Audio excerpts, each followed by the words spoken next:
Right, to pay for as little as possible out of pocket. And let me tell you, there's basically thousands and thousands of dollars to be saved just understanding some of this stuff. People don't plan to fail, they just fail to plan. You guys are the planners. I mean, there were 2,000 or so of these mailers that went out, and about 12 or 13 couples. In the fall, we'll start moving up to 20 to 25 as it gets more critical. Knowledge equals money saved. You know how they say knowledge is power? In the financial world, the more you know about this, the more money you're able to save. So that's the whole point of what we're going to do now. Let's get the bad news out of the way first. It's getting more and more expensive than you can imagine. Now, at 4 years cost at $72,000, that's actually about $80,000 in 2009 dollars. Any 4-year university, state university, I don't know, the Easterns, Westerns, Northern Illinois states, those types of schools, not Illinois, but those types of schools are all around $20,000 a year. When I use a number like $20,000 a year, I'm talking about cost of attendance. I'm not talking tuition. I'm talking tuition. I'm talking room and board. These miscellaneous books, and sometimes travel depending on how far away it is, right? So, $72,000 to $80,000, $200,000 or more for a Northwestern, University of Chicago. Those are up down to $54,000, $55,000 a year. Right? Almost all of the elite private schools, the Ivy League schools are all about $50,000.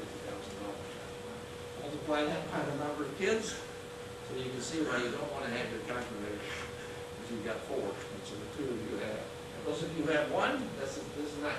And of course, each year it gets more expensive. When young Dan went to the University of Illinois, it was $12,500. By the time he graduated, fortunately 4 years later, yes, $16,500. Today we're up to almost $25,000, and could be higher depending on which, now the price is based on which college they went to at the university. It can be very, very expensive.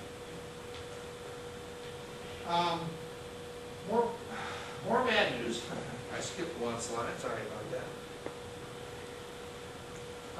Our friends at the IRS want their money first, right? So if you're going to spend $72,000 for 4 years in a Illinois State public school, and you're in the 25% tax bracket plus 3% for state, you have got to earn $100,000, right? The IRS is going to want $28,000. I like to consider that $28,000. I'm using the smallest number. You can see some of the bigger numbers over there. We like to consider that a tax scholarship. So in many cases, if you don't qualify for a need-based aid, and it's always important to understand where you fall. The next best thing to do is to find the most tax-efficient way to do this, because taxes are our enemy. One of the biggest transfers of wealth is going to be, in your case, both of your cases, is college education, and maybe the taxes that are going to be associated with paying for that college education. Now, not that I'm going to suggest this, but I want you to understand why I do what I do. Okay? Why I do what I do. If you did not have to spend that $72,000, anybody heard of the rule of 72s? Yeah, your money will double every 10 years if you get 7.2%. Now, people today say, where can you get 7.2%? If I was asking this question in 1998, they'd say, you mean 27%, don't you? Don't worry about the percentages. This is just to make the math and the slide easier. So if you did not have to spend it, anybody here heard of opportunity loss concept? That is, it's not just a dollar that you're saving, it's what that dollar can earn for you. Right? That's basically what this is telling us. If we didn't have to spend the 72, we put it away at 7.2. 40 years from now, we have an extra $1 million for our own retirement.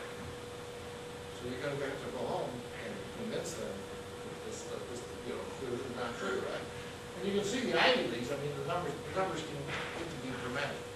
Now, I'm not saying you shouldn't spend the money for your children's college education, but what I'm saying is you should figure out how to save every possible dollar that you can, and find a place, and since you were about to either give it to the tax man or give it to the college, just find a place to put it.